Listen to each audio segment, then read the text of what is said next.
And now it's yelling at me. Okay, remove. It's saying you missed your deadline to go to Facebook. I don't care. I just want to go live. There we go. Welcome to the podcast review show. I'm Dave Jackson from the School of Podcasting.com. Joining me as always is Erik K. Johnson. You might know him as the podcast talent coach. Erik, how's it going? Who do we got on the show tonight? Things are good, Dave. Tonight, we are joined by Rob Fonte from Leadership Jam Session Podcast and James Christie, his producer. Guys, thanks for joining us on the show tonight.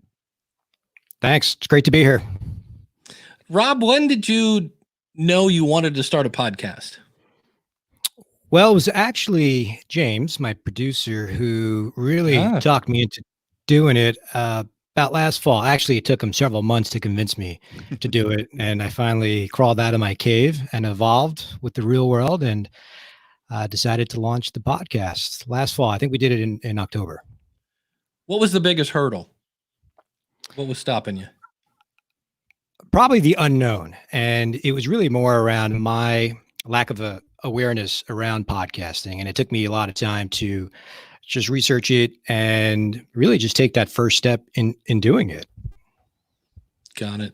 Tell us a little bit about your show. Well, rather than having me read the iTunes description, why don't you tell us about it and who your target audience is? Okay, great. Yeah. The idea came from basically my business, which I am a leadership consultant. I do a lot of management training, a lot of leadership workshops, and I have a lot of experience managing teams over the years. And when I launched my own business, I realized that some of the best training that really happens is not so much from listening to myself speak. It's more about getting managers in the room together and having them share their best practices and some of the pains that they're going through and the solutions that are there within them. And so with that idea, I took that, and that's how the Leadership Jam Session was born.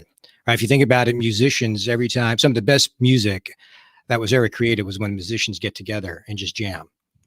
And so that's the whole concept around the jam session, bring in real world leaders who are in the trenches to come on the show and talk about some of the best practices, some of the challenges, share their stories, their techniques with other leaders out there that they can actually apply to their day-to-day challenges.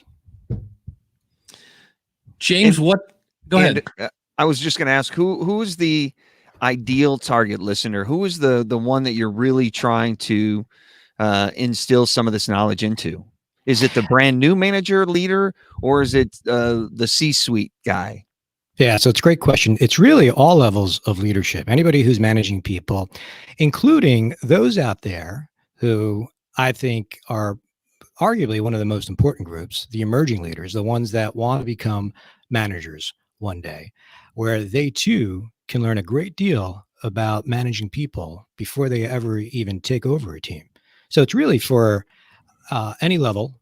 And I bring on guests who represent all the different levels of leadership. Tell me a little bit about your business and your leadership consultancy, who you work with and what you help them achieve. Yeah, so I work with a lot of clients from various different industries. I come from a healthcare background. Most of my corporate career, 20 plus career, was spent in healthcare, so pharmaceuticals and biotech.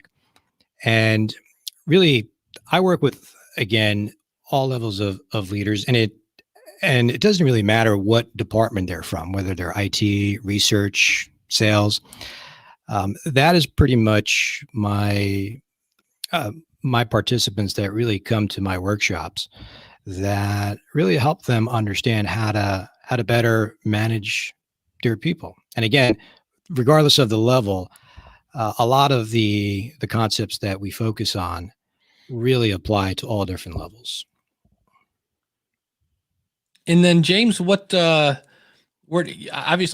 are you the producer, the editor? It's always one of those weird verbs that has kind of, or you do everything else basically. What's your role here? Yeah, I guess Rob would describe me as part producer, editor, business consultant, growth consultant, in terms of bringing these ideas to Rob to help him scale his business I think today you find a lot of entrepreneurs and coaches, trainers who are solopreneurs and run their own business, and there are N of one, and they're spending the majority of their time in the front of the room, and that's where their time is spent. But in order to grow your business and grow your thought leadership, to reach more people and help more people, got together with Rob, and he knew sort of my background. We used to work for the same organization, and I just have a healthy curiosity for learning. So I picked up from the marketing perspective. I've been in marketing for the past 15 years, just out of sheer interest, picked up podcasting, picked up, how to scale business. I'm no entrepreneur. I do this kind of out of passion, out of fun. But I do a lot of learning and just picking things up from folks like Amy Porterfield and Pat Flynn and John Lee Dumas and Michael Hyatt and some of those folks, Dave yourself, and listening to the School of Podcasting and just picking up tips here and there. So I jumped in with both feet and said, Rob, if you really want to scale your business, here's some ideas. And he either thought I was crazy or a genius and said, I'm bringing you on. And let's go ahead and do this. And within, Rob, what was it? 2 months from start to finish, overhaul of website, signed up with Rebel Base Media and worked with the UK overseas and got them to refresh their website with Mark and his team. Yep. And then I took Pat Flynn's course, knocked that out in a matter of, days. I was pretty well ahead when I got through the course anyway, just on my own learning. And then I think we launched it within 2 months. And now today I still do a lot of the, not just the production, but as we think about marketing, we think about growth, we think about channels to deliver. And now hoping today to figure out from you guys if we're on the mark, missing the mark, or we, and then how do we grow? The ever important question, how do we grow? That's always fun. All right, well, let's start off. I'm going to play this is like the first minute, because you kind of go, I'll already tell you one thing you do really well is you get right to, a lot of times the train wreck is somebody introducing their panel. And I thought you did a great job. So we're going to listen to the opening up through the panelists. And I think the very first question.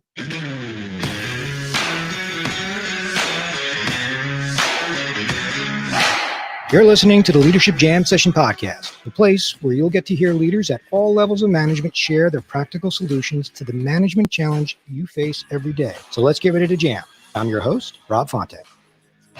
Hello, everyone, and welcome back to the Leadership Jam Session. Today's episode will consist of a panel discussion with 3 highly accomplished leaders. And the topic you're going to hear us discuss today has to do with hiring top talent, the good, the bad, and yes, the ugly. As many of you are aware, hiring is one of the hardest things a manager has to do.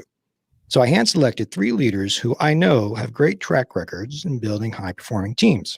And some of that success is based on their ability to not only hire top talent, but to hire the right talent.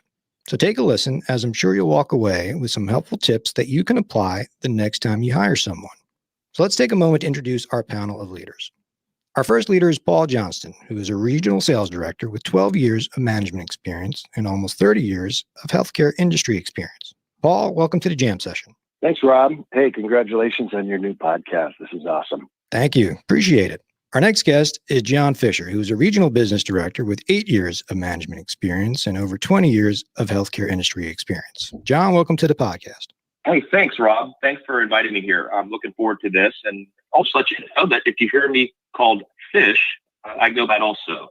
Great, Fish. Welcome to the show. Yeah. And so these guys have all worked together at one point at the same company. So you might hear some nicknames getting thrown out there. So Paul Johnston also goes by PJ as well. Our final guest is Glenn Witwer, who's a regional area director with 4 years of management experience and over 30 years of healthcare industry experience as well. And I've had the pleasure of working with Glenn soon after he became a manager. And it was very apparent that Glenn already came into the role with some natural leadership abilities. I'm excited to have you on the Jam Session as well, Glenn. Welcome. Hey, Rob. Thanks for having me. I guess I'm the newbie manager of the group. Thanks for the invitation and looking forward to be part of this panel.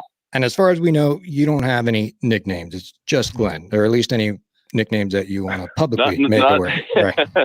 None that are podcast appropriate. All right. There we go.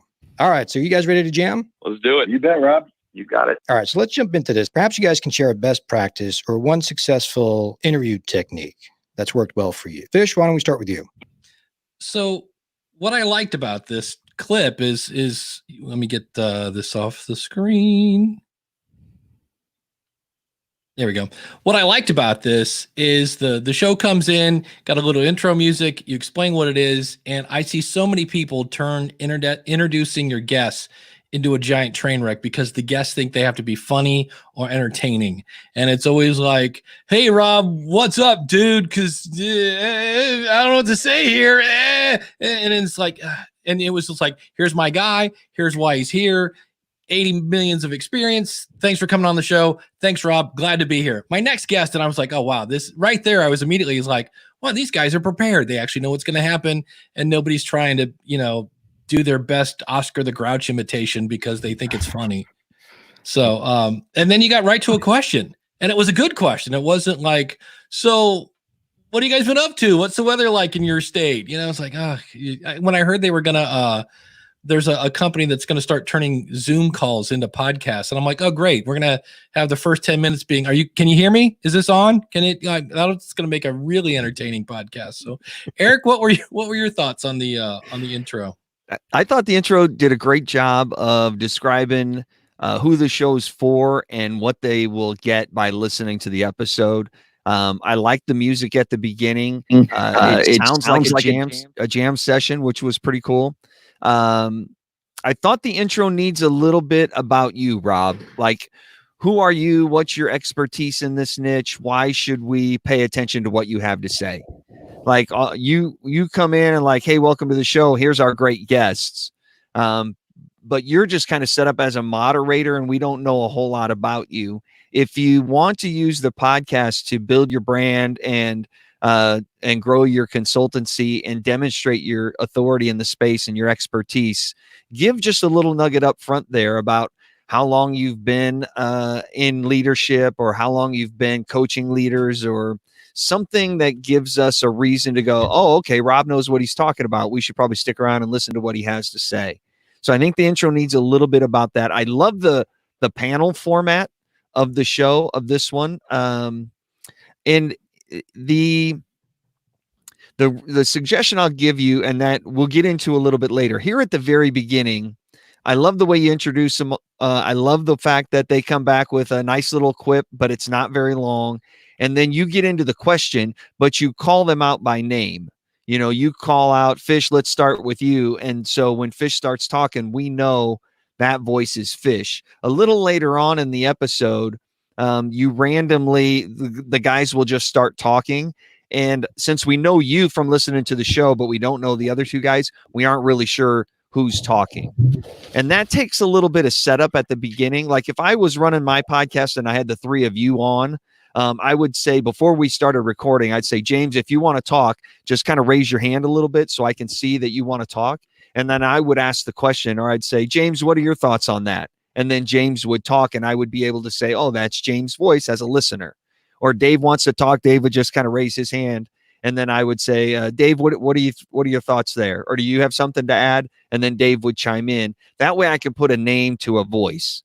Since we can't see who is talking, it takes a strong quarterback to conduct that orchestra so we know exactly which voice goes with which name. I would recommend you do that throughout the entire episode, just to kind of help us follow along a little easier so it doesn't get so confusing. At the beginning here, did you do something, or did you set them up in a way to respond the way they did? Because they didn't just say, hey, thanks for having me. They all had a little something, but it wasn't very long. What did you do to prepare them for the introduction? So the day before, I usually do this with all my guests. I do a prep session, and we just kind of talk through the flow, give them a heads up of the intro. We don't really script it out. It's more of just an idea of what to expect, the flow of it. And so that was done the day before, which I think helps in terms of what you're asking. Yeah, absolutely. Because it wasn't just thanks for being here. It added a little entertainment value, but they didn't overstay their welcome. They just chimed in, hey, yeah, and you also might hear me referred to as Fish, but I can't wait to get into it, and then back to you. So it gave a little of their personality and kind of told us what they were about, but they didn't give us this long diatribe, and it kept the momentum of the show going. So overall, the intro I thought was pretty solid. I loved it.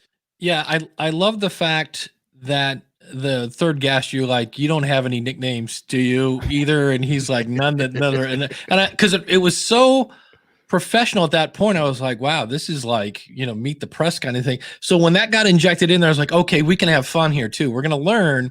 We've got some great panelists, but it's not going to be too stuffy here. So yeah, don't forget to give us a little bit of you in there too, Rob. Let you shine a little bit. Demonstrate your expertise in the space before you roll into it, just so you kind of set the groundwork that it's still my show. It's still about me. We love our guests and we bring them on to help out. But you're the quarterback of the team. Yeah. Okay. And then go ahead. Yeah. Would you recommend like a boilerplate type of intro that always comes on with every episode before I do the intro of the guest?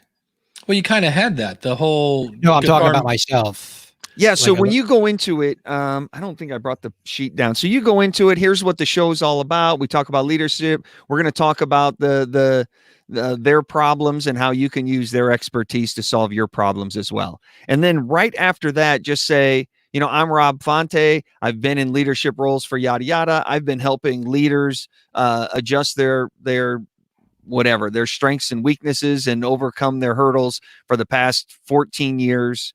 And everybody from solopreneurs to Fortune 500 companies, just a sentence or two that says, I know what I'm talking about. Like, I'm not just some schmo who called up a bunch of CEO buddies to get on the phone. Like the way Dave mentions that he's in the podcast Hall of Famer, something like that. Right. Yeah. Right. It reminds us. I love it. Yep. Yeah, absolutely. Yeah. So, all Dave has to do is say podcast Hall of Fame. And you go, oh, okay. Dave apparently knows what he's talking about. Hopefully. 2005 and Hall of Fame. Yeah. Mic drop. There you go. All right. I like this because it was kind of a behind the scenes clip. Well, let's just play it and then I'll tell you why. In a live interview, I'm a believer in things that interviewees hate, which is the behavioral style of interviewing, which is the questions that begin with, tell me about a time when. I'm actually a believer in that because it forces them to actually tell me a story about their actual experience and what they actually did, not some hyperbole or some indefinite thing like what they would do or what they might do, or in this situation or that situation, they actually tell me a story.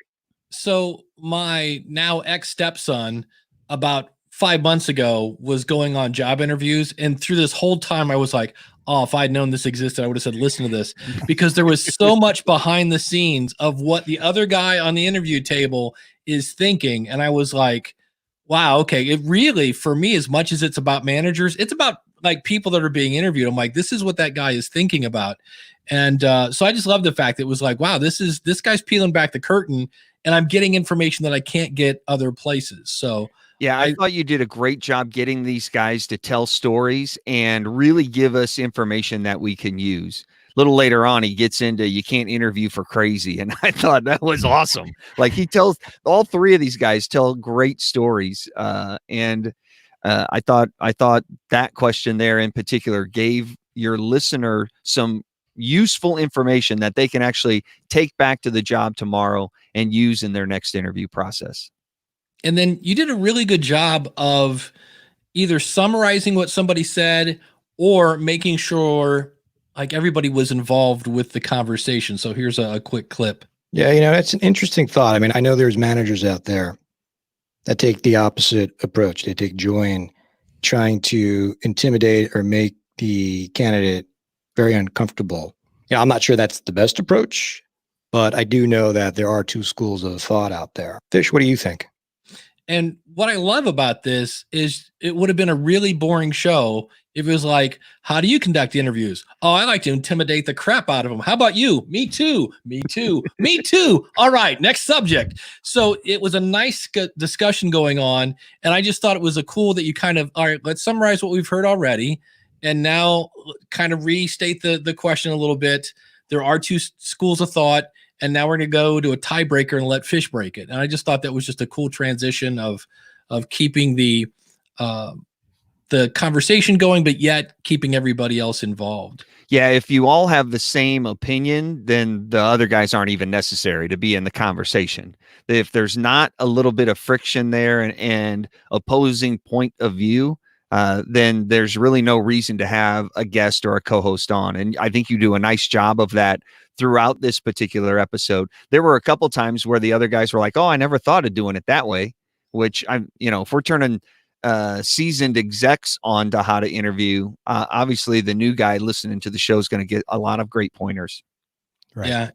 Here's another quick clip. I just want to ask Fish a question about that. I would guess that, Glenn says, try to be as comfortable as possible and get them as comfortable as possible. Then you leave the room. That could break down barriers to the point where the candidate might say something to the rep that they wouldn't say to you. And it might hurt the candidate. They might feel so comfortable that they say, well, yeah, you can't actually sell this drug because of this or that. Has that ever happened? The current person on the team says something that would make the candidate walk away. No, I mean the candidate saying something they didn't expect to say in an interview that would actually hurt them. It hasn't happened, but you know what? There runs that potential, and it's something to look out for. I think that's good insight, Paul. So what I thought was cool about this is it's gone kind of from it is what it is. It's a jam. It's not just you interviewing people, and these guys are bouncing ideas off it. And the thing I really liked about this clip, you didn't say a thing. Some people are so freaked out because it's my show that they're like, well, I'm asking the questions here, buddy, or that. But the other thing I thought was cool is number one, that was a good question. It was a good conversation. But I'm pretty sure that had that gone in a way that you didn't want it to go, you would have just steered it back in. But I just thought that was a cool clip of like, well, look at these guys, just all, it's like we're just batting a ball around and, going in. And Eric, what did you think? I think as they were kind of doing that. Yeah, on that particular clip, I liked the fact that the other guys were using each other's names so we could follow along. Yeah, Paul, that was a good point, and that helped us kind of keep track of who was on first. I thought that was a great clip too. I love the fact that it turned from an interview into a conversation, and that's really where it started to turn at that point right there. Mm-hmm. Here's another quick clip. I was so enthralled in the interview process and so taken back by what I thought to be such high quality that I didn't take the opportunity to do the research on that particular person. And I look back on it and I think if I only called one or two more of those references, that would have been a great opportunity, because once that person was no longer part of the company, I called that reference and they said, well, why did you not call me?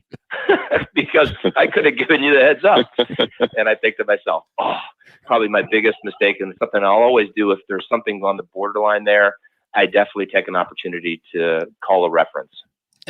Two things I have on that one. First is I've been there and done that. So that one hit a little too close to home. The second thing was the perfect example of you getting the guys to tell great stories. Everything interesting is about people. And when they can tell a story of real life examples and how they've interacted and the things that actually happened, good and bad, in their lives, that's how we really connect. And that's how we get to know and like these guys too. I thought that was a great job, getting them to truly tell a story of a real life event. Yeah. And I loved it because how long have you guys known these guys? Have you known them a really long time, or because they were super comfortable? Yeah, so I've known one of them for a long time, probably about 7 years. The other two, only in the last couple of years, because they worked for a company that was a client of mine. All three did work together, but at the time we recorded, two of them then left and worked at separate companies. So, yeah. Because the fact that he started off with, here's how I kind of messed up, and I'm paraphrasing, obviously, but most people don't want to admit that, but here's what I've done. And then the fact that, I don't know about you, I always, if I ever make a resume, I find the best people I can to be people that they can call. And I thought it was interesting that nobody's getting called, and people, and then the other one is people were putting referrals on their resumes that are like, yeah, I could have told you that guy's an idiot. I'm like, well, that happens a little later because he goes, nobody's dumb enough to put a bad reference on their resume. And he goes, oh, you'd be surprised. Like, there's some pretty stupid people out there. So again, it was entertaining. It was behind the scenes stuff that you couldn't get. And again, for me, I just kept thinking, man, if I was somebody that was, because unfortunately there are a lot of people looking for a job right now, this is gold to kind of get yourself prepared. And then here's another one about prepping for the interview. I love it when in the first 5 minutes you can tell that someone came extremely prepared for this hour visit, learning about me, learning about my team, learning about the company and the products. And to your point, having a brag book that just sits there, maybe not getting used, but at least it's sitting there, not a bad thing. It shows that someone put a lot of effort into this 1 hour visit. Right. Because I didn't even know what a brag book was until this interview. I'm like, brag books? I'm like, I brought in letters of, people saying Dave's great and things like that. I guess that's a brag book. I had a brag sheet, maybe. The interesting thing about talking about the brag book is you would think there's only two sides of the story. I like the brag book or I don't like the brag book. And they actually came up with 3 different points of view. One of them says, I don't like the brag book. I don't even look at it. The second one said, I like the brag book. I don't read it, but I'm impressed that they actually brought it. And then the third guy goes, oh yeah, I look through it. I like it. So it was like 3 completely different points of view on one topic, which goes back to our earlier point. It's great to have guests who have differing points of view. And this is a great example of it right there. Yeah, because it's like, well, I'm going to get a brag book and somebody's not going to look at it. Somebody is, and somebody could care less. So at least it's like he said, it showed preparedness. So, and this was another one where they were playing off each other and was really, instead of speaking to the interviewee, was speaking to the interviewer that was listening. Self-awareness is probably one of the most difficult things, or lack of self-awareness, difficult things to coach to and around or through. So if someone lacks self-awareness, it is probably the most problematic thing you'll experience as a leader. And so, and the reason I like that clip is that guy interrupted you. Like, you started to move on. He's like, hey, hold on. Before you move on, I got to make this point. And that's when I kind of, I'm like, this is probably a good point, because he just interrupted. Like, I want to say one thing on this before we move on. And it was a really good point. And the fact that, okay, I better exude self-awareness when I go into an interview. So that was another great clip. How are you? And I know James is having some problems with his internet. How are you guys recording this? Because for phone calls, they didn't sound completely horrible. Yeah, so they were on their, I used Zoom, the Zoom meeting room, and they were on their cell phones, actually. Actually, Fish, it was kind of behind the scenes comical. He was coming in and out, and then he said, you know what, let me call my landline. I'll call from my landline. And somebody said, what is that? That's kind of like the behind the scenes bloopers that we probably should have left in. But yeah, they dialed in through their cell phones, believe it or not. Got it. Erik, the last clip I had was the ending. So I know you had some other points you wanted to make here. Yeah, there were just a handful of things. When you were going around the room and you were dishing up the same question to all 3 of them, I'd recommend that you restate the question each time, because after you get through the first 2 of them and their answers are fairly long, and then you went into all right, Glenn, how about you? And then Glenn started answering the question, and then by that time I forgot what the question was. So even just a little recap, when it comes to interviewing mishaps, Glenn, what do you got? Just so, oh yeah, that's right, we're talking about when it goes off the rails, something like that. Be careful of a couple of the crutches that you use toward the end of the interview. You say, hey, we're almost out of time. Yeah. If you're on a podcast, you really don't have a time limit unless you're also airing this on the radio or something. So, maybe if you want to use a transition phrase, here as we're coming to the end of our discussion or something like that might be a little better way to wrap it up. Or you could just say, guys, I really appreciate you guys being here. Before we go, one more thing, and then ask the final question, something like that to kind of wrap it up. But we're running out of time is a crutch that a lot of podcasters use, and you really don't have a clock to stick to. So watch out for those. Okay. One last thing I want to bring up, and I don't think it's in the final clip. You say, actually, it's right after you said we're almost out of time. You said, for my listeners out there, as for all my listeners out there, and then you went into the question. For this entire conversation, for 25 minutes up to this point, I'm sitting right there at the table with the four of you. It's me and the four of you, and we're having a discussion. And as soon as you say, for my listeners out there, you sent me out of the room. You removed me from the conversation. I've now become a bystander. Before, we were making this personal connection, and it was you and me and these three guys. And as soon as you said that, now I've left the table, and I'm no longer part of this discussion. I'm just eavesdropping, and I'm not an individual anymore. I'm part of this faceless group. And you just broke the connection there. So in a way to do that, so if you want to say, if I'm going to ask you guys, let's say I'm doing this interview, we're all podcasters and we're talking about podcasting. So instead of saying, for my listeners, how do you guys grow your show? And now I've done what you just did, and I've talked about this faceless group. Instead, I could say, if I were a brand new podcaster, what could I do to grow my show quickly? Now I put myself in the listener's shoes and help them really gain some confidence. Or I could say, if you're sitting here listening to Rob tell you how he manages people and how he interviews people, these are some great nuggets, and I hope you're writing them down. Rob, one last thing. If I'm going into a brand new interview and I've never interviewed before, what's the one thing I need to know?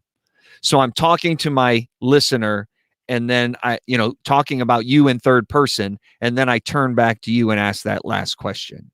It's a slight adjustment of what you're doing, but as a listener, it feels like you and I are having this one-on-one conversation, because you're in my earphones and I'm listening to you and I'm right there with you. So make sure you embrace me and bring me in. Okay. So those are just a couple nuances that you could do to really embrace your listener and make your content a little more powerful. Yeah, we've talked about this before. We call it group speak. And so if somebody says, "Hey, everybody," no, like I always say, "Thank you so much for tuning in. I'm so glad you're here." I talk to one person all the time. And then when you meet a listener, they'll be like, "Man, I feel like you're talking to me."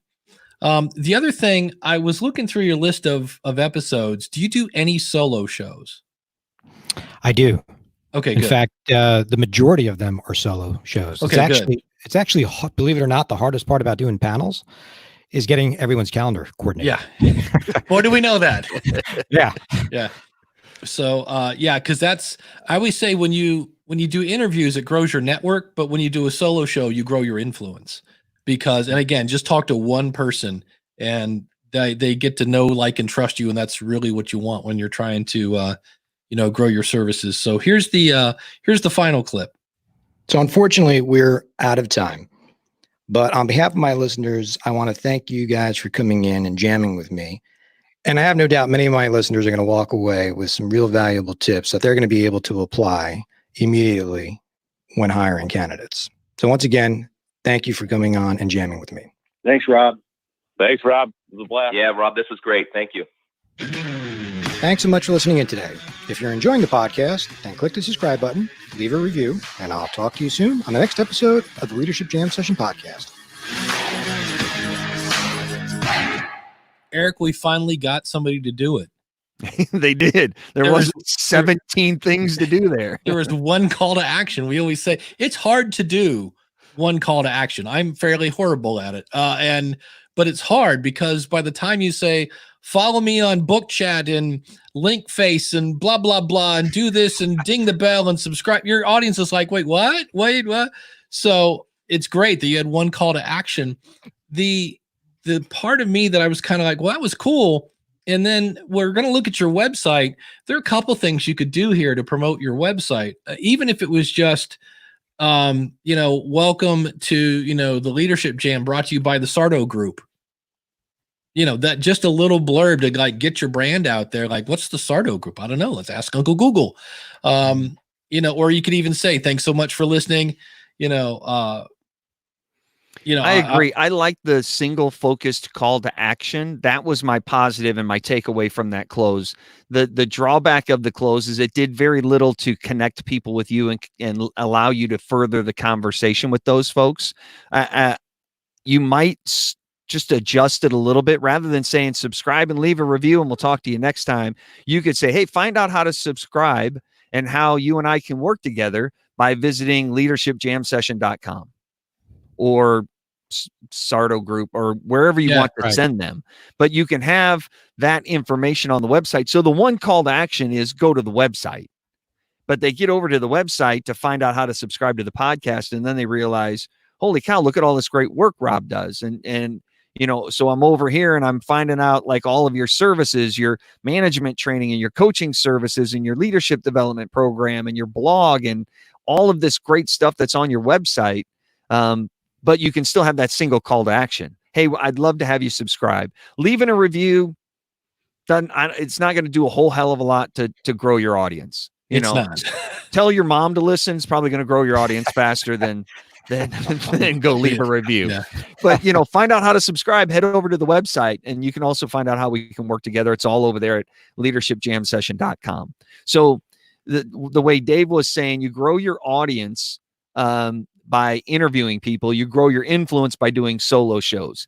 And if you can work it right, you can actually do both of them. Right here at the end, you come out, they say, hey, Rob, thanks for having us. This was a blast. Congratulations. And then you go into the end. What you could do at the end there is do a little summary of the conversation. Yeah. Hey, you know what? Here are my 3 takeaways, X, Y, Z. And when I'm working with clients, I really like to start them down that path by using these 3 tips. I was in a coaching session the other day with a client and I was helping him with his leadership skills. And here are the things we were working on. And the way Fish was talking about, that was the exact same thing I was using with my client. So now it kind of demonstrates the fact that you're a consultant and a coach without saying, hey, would you like me to coach you? It's not this big sales pitch, but you're demonstrating your expertise and your authority in what you do. In that little wrap up at the beginning. And then you could say, thanks again for being here. I truly appreciate it. Thanks for coming and spending time with us. Find out how you can subscribe to the show and how we can continue to work together by visiting the website. So at the end, you take a little 3 minutes or 5 minutes, do a little summary, demonstrate your authority, send them to the website to continue the conversation, and you're wrapped up there. Yeah. However, you don't want to wait all the way until the end. Rob Walsh does a great presentation. Rob Walsh from Libsyn does a great presentation at Podcast Movement almost every year. And he talks about the state of podcasting. And one of the findings is that most people don't make it all the way to the end of your show. So if you're waiting until the end for your call to action, you're missing half of your audience. Put your call to action at the beginning and at the end. At the end, you're going to get your super fans, the people that really love what you do. But at the beginning, you're going to get everybody. So before we get into the conversation today, we have 3 great guys that are going to come on and tell you a whole bunch of great stuff. I can't wait for you. If you want to find the show notes and you want to find out how to get in contact with us, you can head over to leadershipjamsession.com. And that will give you all of the details on today's show. You can find out our free resource right there. It's our resume cheat sheet or the 3 questions you have to ask in every interview or something like that. And you put that call to action right up front. Now let's get into our panel discussion. We have 3 great guys and you introduce them and you roll into it. So you can still grow your influence by adding a little bit at the front and a little bit at the back without a whole bunch more work or a lot more editing for James. Yeah, I always I've deemed that strategy the Jerry Springer. Because if you think about it, you'd always have this mayhem, people going crazy. What did we learn today? What did we learn today? Exactly. And that's where you can say, I really like this, and I've done this in the past, and blah, blah, blah. And that's where people now get to know you, as well as, wow, he had these other great experts guys, and some guy that kicked off the show. I had a friend of mine did a show, and she's a great speaker, but she did this show and it was uplifting stories and things like that, but she never ever mentioned that she was a speaker. And the one day I asked her, I'm like, how's your show going? She goes, not getting any speaking gigs. And at the time I just met her. I go, wait, you do speaking gigs? And she goes, Right. yeah. I go, I've listened to every episode. I've never heard you say that. And she was worried about it being a giant commercial. And I said, all you have to say is, I was speaking at a high school last week to a bunch of kids, and this one kid came up and asked a question. And I thought, that's something I need to talk about on the podcast. Bingo. That was your commercial. I talk to high school kids. So you don't have to make this a giant sales pitch, just so they know that you're available for other things. But the website, let me go ahead and share my screen here. I wondered who did this, and I looked in this earlier when I saw it was podcast websites, and Mark and his crew over there always do good work. The only thing that jumped out at me, and this is just me being a big giant podcast nerd, and the fact that they just upped their game, Erik, if you could close your ears for a second, I would lose either the iHeartRadio button or Stitcher. And replace it with Google Podcasts. Google Podcasts took a huge jump this week. They now made it super easy to add your show to Google Podcasts. They are making strides to get their toe deeper into the podcast space. And they were just on a show called The New Media Show with Todd Cochran from Blueberry and Rob Greenlee. And they had the guys from Google on there, and they were just saying, yeah, we're going to do this. We're going to do this. We're going to do this. So, and the beautiful thing is, and I have to hit the applause button, they finally killed Google Play Music. And Google Play Music was never released to the world. It was only available in North America. And for about the past 3 months, it hasn't worked. So I was very happy to see that piece of crap go away. So that was the first thing that jumped out at me. But other than that, it's a really nice looking website. Erik, what were your thoughts on the website? I thought it was clean. It was nice. It confused me a little with the Sarlo group connecting with Leadership Jam Session podcast. I'd like to see a little bit in the podcast to kind of make that link. You know, even at the end, if it's a Leadership Jam Session is a production of Sarlo, the Sarlo group or something like that. I thought the website look overall was great. It was very clean. The one thing I had, the concern I had was the very homepage of the website itself in terms of getting to work with you. It's only under the services pull down menu that I find out what you actually do and how I can work with you. So I might recommend that our services down below, the management training, leadership development program, coaching services, maybe one of those buttons is above the fold and just, kicks you in the face. But that's a little nitpicky thing. The whole podcast or the whole website itself looks great. I love the clean look. I love when you go to the podcast page, you can scroll through all of them. You click on one and it pulls up a beautiful site or a beautiful page that looks just like the one you were on. It has more information. I love the big player, so you can listen to the episode right there from the page along with the episode notes. Yeah, I like the color scheme. It doesn't look like a unicorn threw up on it. So yeah, it's great. I loved it. Yeah, with regard to losing the iHeart and the Stitcher thing, you got to realize that Dave changes favorite podcast platforms faster than a high school boy changes girlfriends. So, 3 weeks ago he hated Google. Now all of a sudden it's his best friend. So I don't know. Well, the other thing, and this is, I really had to dig for this one, and it's such a little thing, is if you wanted to, there's a subscribe button on the Captivate player. So for some reason, I was trying to think if this ever happens, if the player, I think it's on the other page, when you can scroll down and see multiple episodes. So I don't have subscribe buttons right in front of me. Granted, they're at the top of the page, but when I click on these, there aren't any. And in Captivate, you can actually put your links to Google and Apple and Spotify, and they'll actually be right there on the player. So it's just a little easier way to add those. And the other thing I thought, and I wanted to get your opinion on this, Erik, is kind of like you said, when you first come to the page, I'm coming to the podcast website and I'm looking at podcasts, which is great. But when I go to there's about the team and about the Sardo name. And I guess down here, and there's about Rob, which is great, but there's nothing about the podcast. So I would add a page about the team, about the Sardo name, and about the podcast. So if somebody comes here and goes, "What is this thing?" and you can say, "Oh, well, the Leadership Jam Session podcast is where such and such." Just take your about from iTunes and throw that in there.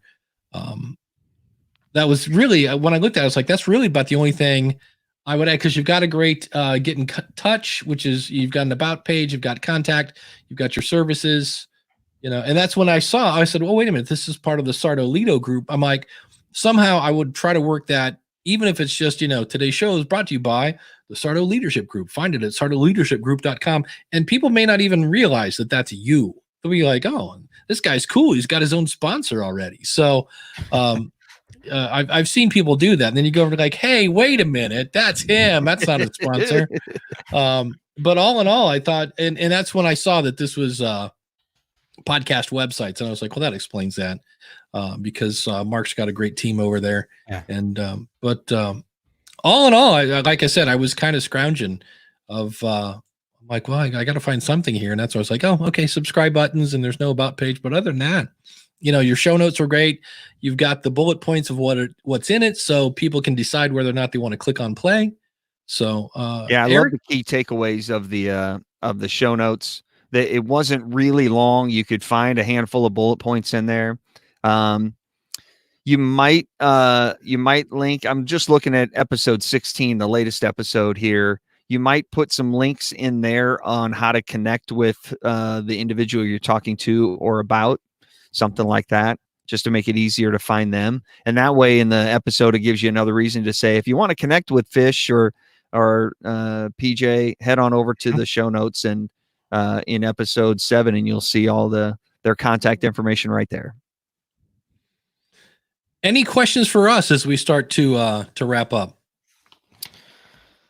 No, I think the feedback has been great. It's exactly what we were looking for. So it sounds like we're not doing too bad.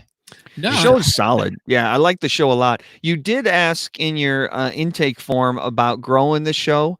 I would suggest you ask your guests to share that with their tribe or their following, or even on their social media, on their LinkedIn page or something like that. That might help spread. Hey, everybody, I was on with Rob on the Leadership Jam Session podcast. Check it out. Here's the link.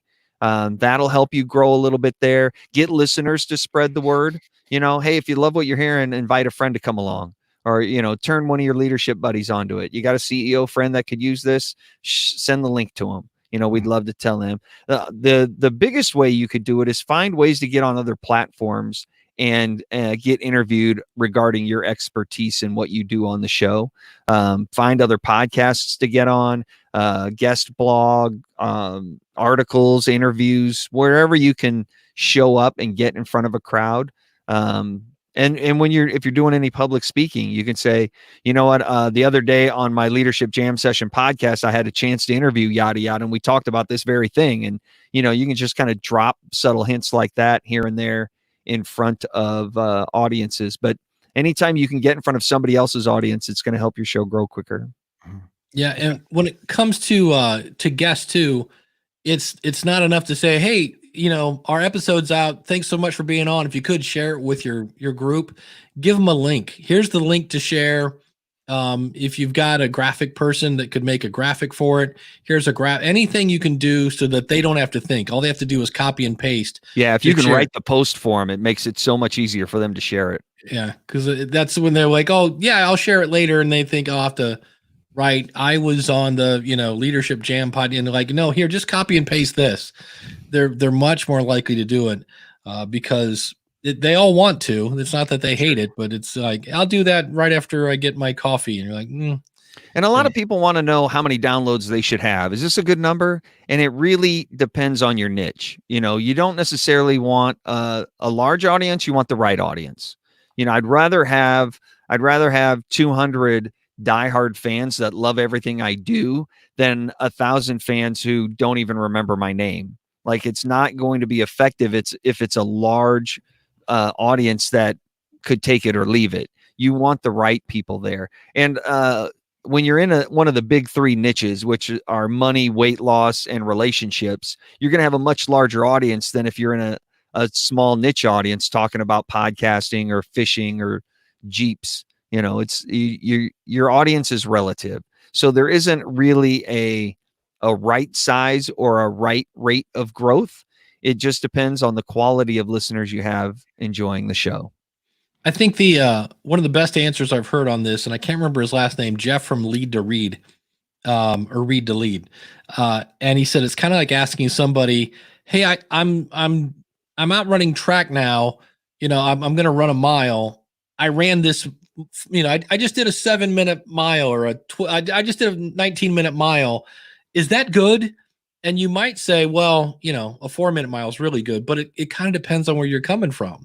You know, if you've been running track for years and you're running a 20-minute mile, no, that's not probably that good. But if you're, you know, if you just got off the couch for the first time in 25 years and you do a 19-minute mile, that's phenomenal that you even ran it. So it kind of depends on where you're coming from, you know, who your audience is. You know, 300 downloads for the Pygmy Pony Show is phenomenal.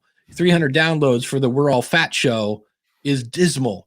So it kind of depends on how niche you are. And that's when Erik was talking about, like, who's your target audience, because in some cases, the more targeted your audience, the smaller the audience, but the more rabid the audience. You know, I always use the example of football.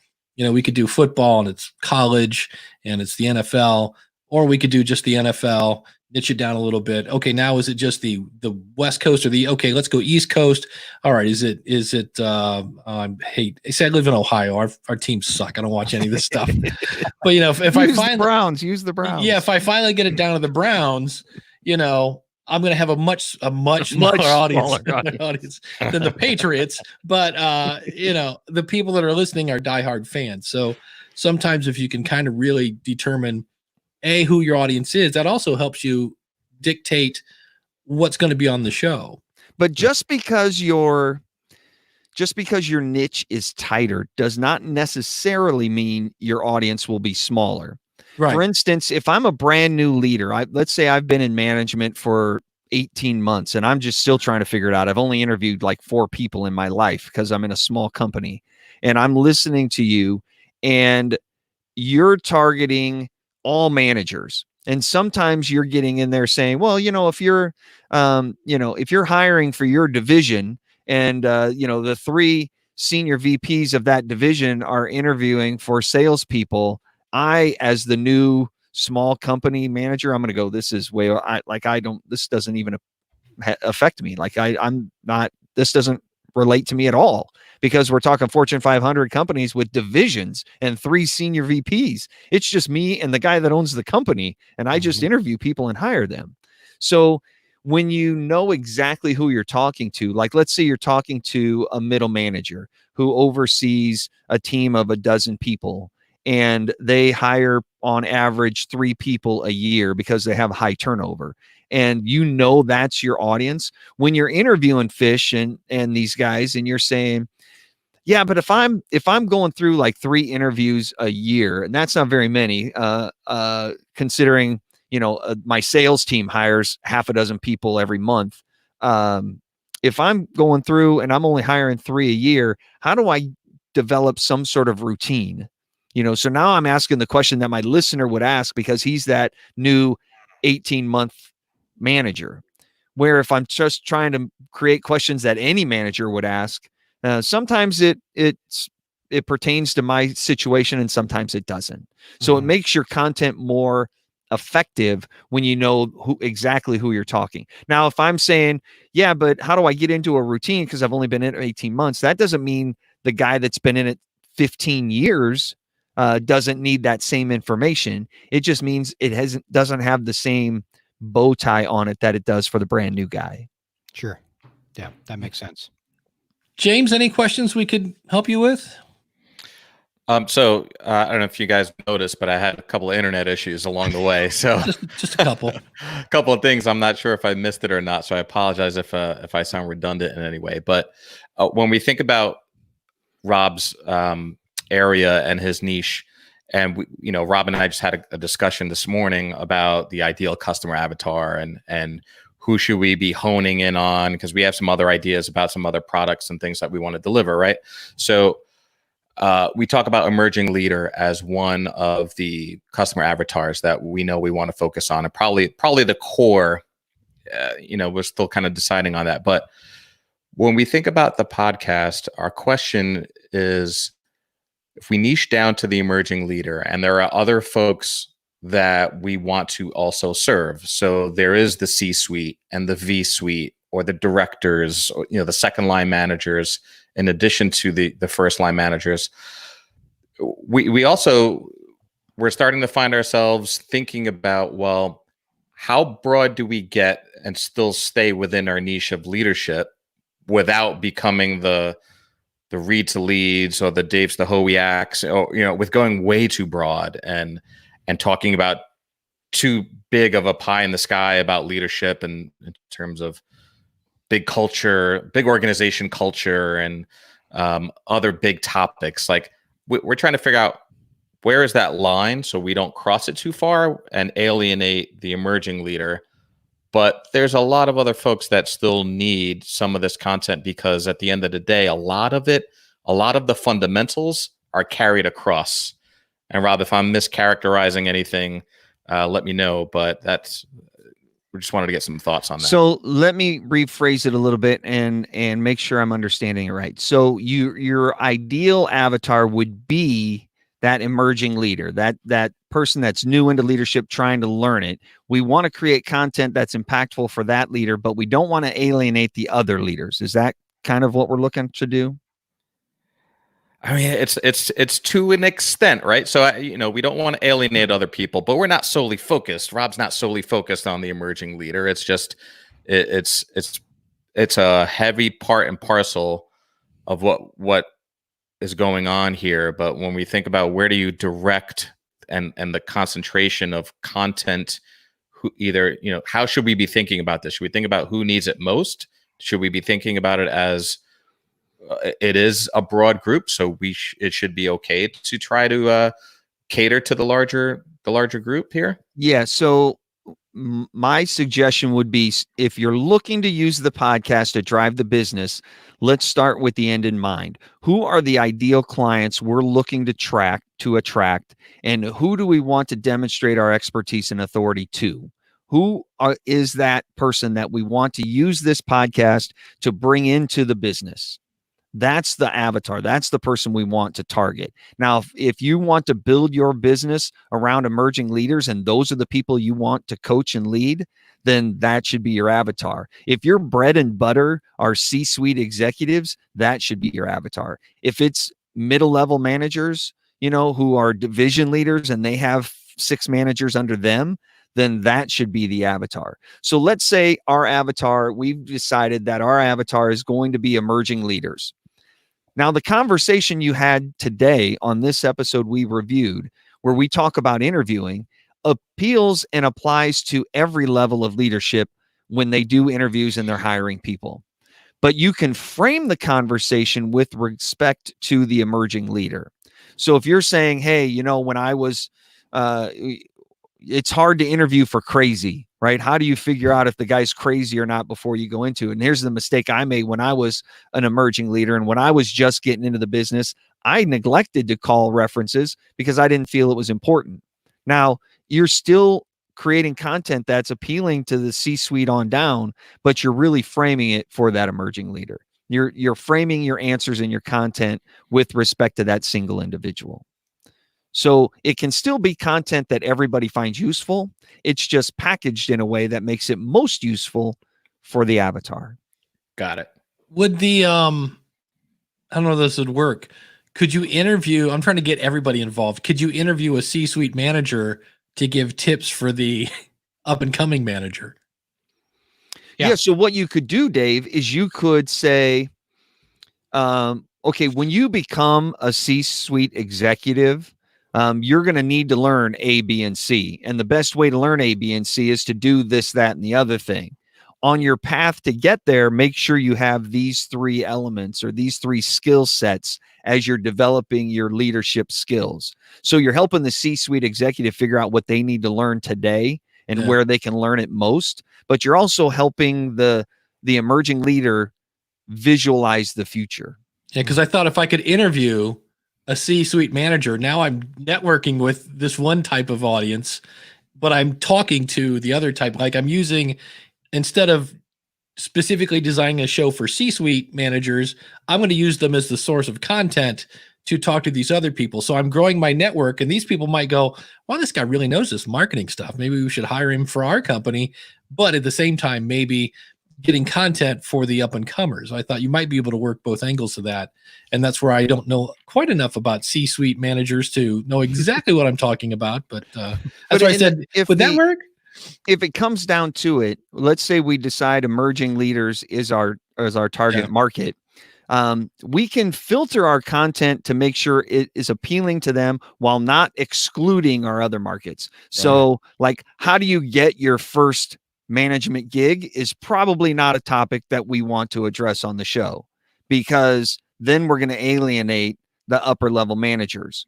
But we could talk about the career ladder to the C-suite. We could talk about how you go from being that entry level emerging leader to being the CMO or the CFO or the CEO. Like, what does that path look like? And all paths are different, but we could talk about how we get there. And now it helps that emerging leader, but it also helps CEOs find out how to groom their emerging leaders to get to that spot. Okay. Anything else we can help you with? No, I think you answered the one. You answered the one question, Rob. Yeah, you answered the one question that James and I have been struggling with, which is really trying to benchmark, our downloads based on relative to others that have launched in a certain time frame. But stop right there. The worst thing you can do is compare yourself to somebody else. We mentioned earlier, John Lee Dumas is a guy, and for a while, everybody was comparing their numbers to John, and I was like, well, wait a minute. John doesn't have kids. This is his full-time job. He has openly said he had 6 figures in the bank when he started.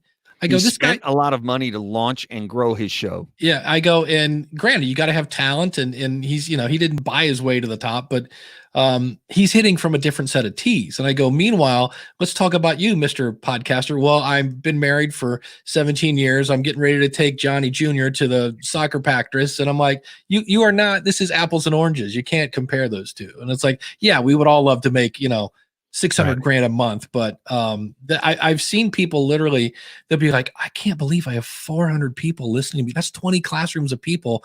I didn't think anybody was going to listen. And then they'll go into a Facebook group. It's like, we just went over 1 million downloads. And they're like, I'm going to quit.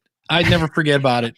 And I'm like, wait a minute. How long have they been doing it? Where did they come from? What's their background? What's their, you've got a super niche show. They're doing weight loss for fat people. I'm like, that's not fair. You got to, and the other thing, I would set a goal and work your way backward into it. Like, where would you like to be? If you want 1,000 downloads by in a year, what is that going to take to get there? If you do the math and you back up into it, you need like 4 or 5 new listeners every day, Monday through Friday. Like, let's give you the weekend off. What could you do today to go find 4 brand new listeners to the show and get them to go and download the episode? And then tomorrow do the same thing, and tomorrow do the same thing. And if you can get 4 new people to download it every day, Monday through Friday, you're finding 4 new people over the course of the year. You're going to have 1,000 new listeners. So Erik, but it takes action every single day to go out and make those connections and find those people. If you're on a podcast episode, if you're on 5 podcast interviews a week, talking to a various audience, if you can get 4 of those listeners from that interview to come and listen to the show and subscribe, but then you also have to keep everybody else that's already subscribed. So it sounds easy to do, but you might be able to do it for the first month, and then all of a sudden, who else are you going to tap? Where else are you going to find them? Where else are you going to go? I mean, doing 5 interviews a week, that's a ton of interviews. That's 250 interviews a year. I don't know anybody that does that kind of interviews. So, I mean, it'd be realistic. Could you get 1 new listener a day? What would that do for you? That would get you 250 downloads over the course of the year. It's just a matter of where you're going to go find them and how you're going to create that relationship. Find the people on, everybody tries to do this broadcast advertising, right? They go out, I'm going to run Facebook ads to everybody. Well, why not just go create relationships with 3 people today and say, hey, James, I had a lot of fun connecting with you today. Would you do me a favor and go take a listen to my podcast? Let me know what you think. And who knows, James might become a listener. I've talked to 3 guys right here. I can get all 3 of you to just go at least check out my podcast at podcasttalentcoach.com and tell me what you think about it. And all of a sudden I get, 2 of you might like it. And if I just keep doing that, it's more important to go create relationships with individuals and get them to listen to your show than go get a bullhorn and stand out on the corner and say, please listen to my show, because that's not going to work. Yeah. Another thing with stats that will drive you crazy is looking at monthly stats, because monthly stats will have giant swings. And what it is all it takes is one person on a stage somewhere that you don't even know, but they've listened to your podcast and they're on slide 17 and they're like, oh yeah, I got this from Rob. He does this great podcast, Leadership Jam. You got to check it out. It's one of my favorite podcasts. And all of a sudden you go into your stats and you're like, what is going on? The last 22 podcasts have been downloaded 4 times. Like it's just 4. It's because 4 people went and said, oh. And then some apps have my favorite button of all time, which is download all.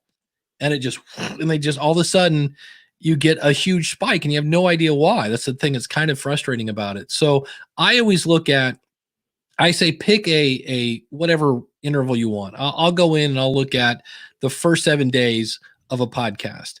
And I will go in and look at the specific episode, not the month, the episode, and say, okay, well, I got X amount of downloads for this episode. And then I'll look at the next one and I'll look at, okay, how many did this one get in the first 7 days? And by having the same criteria, you can tell if you're going up or not. And by looking at each episode. And then I usually look at 7 and 30. I don't spend a lot of time because I always tell people looking at your stats does not make them grow. And you can really go crazy with that. But when I upload a new episode, I look at the stats from the previous one, put it in a spreadsheet, and then like, oh, that one went up. Okay, good. And then, or that one went down. All right, well, let's see if that's a trend or not. Nope, it's not. This one went up. And you just kind of, for me, I always just do the best I can. And it's always fun that you'll pour your heart into an episode and you get crickets. And then you'll do one and you kind of push the publish button going, I guess I'll put this out. And people are like, that's the best thing ever. And you're like, really? It's like, thought it was horrible. So, yeah. So what's your thoughts then about frequency of releasing episodes? So right now we're on a every other week cadence. There's the obvious, you go weekly, your episodes, you'll see something there in terms of increase, right? But what do you think? Well, for me, what it does is I always say, I don't want to say it doesn't matter where your schedule is, but it does matter, I think, unless you're Dan Carlin, of course, who puts out an episode whenever he wants. But if you can come up with a schedule, now you are shown to be reliable. And like the feed from Libsyn publishes every other week. And when I see it, I'm like, oh, cool. It's every other week already. So it just shows consistency and reliability. And if you can do weekly, you then become they start building their routine. Like Wednesday or Thursdays, I listen to Hate to Wait, which is some friends of mine. That's the first thing I do. I'm like, oh, cool, it's Thursday. John and Emily are here, that kind of thing. What are your thoughts, Erik, on consistency and scheduling? Consistency is the key. There really isn't a right answer to it. I like to get people in the habit of listening to my show. And regardless of the day that I publish the show, they're going to listen to it on the day that is most convenient and routine for them. So my favorite podcast I listen to every Saturday when I'm out mowing the yard. I think it comes out on Fridays. I don't know. It really doesn't matter to me when it comes out. All I want is that every Saturday when I go to listen to it, it's there because I get in the habit of it. So it's fine if you want to do it every other week, because like Dave said, every other week, he knows that the Libsyn podcast, the feed is going to be there. It's just a little harder to build that routine if it's every other week. I think every day is too much because when you fall behind, then it's tough to catch up and you just stop listening. Like I was listening to Gary Vaynerchuk's podcast, and he releases all the time. And I got like 76 episodes behind, and I'm like, I'm never going to catch up here. And I stopped listening because I have other podcasts like Dave's that come out every week, and I listen to it consistently every week. And that's it. It's just the routine. And I can't tell you when Dave's comes out. I just know that every Tuesday when I go to look for it, it's there. And so that's what I would say. If you want to do it, just pick a day and be consistent so your audience expects it. If that's every week, great. If it's every other week, fantastic. Just find a way to get them to subscribe and know that it's going to be there if you're going to do it every other week, I might suggest the first and third, or the first and third Tuesday, just so you can promote it in that way. Because I don't know if it's an on week or an off week, and is it here? Is it not there?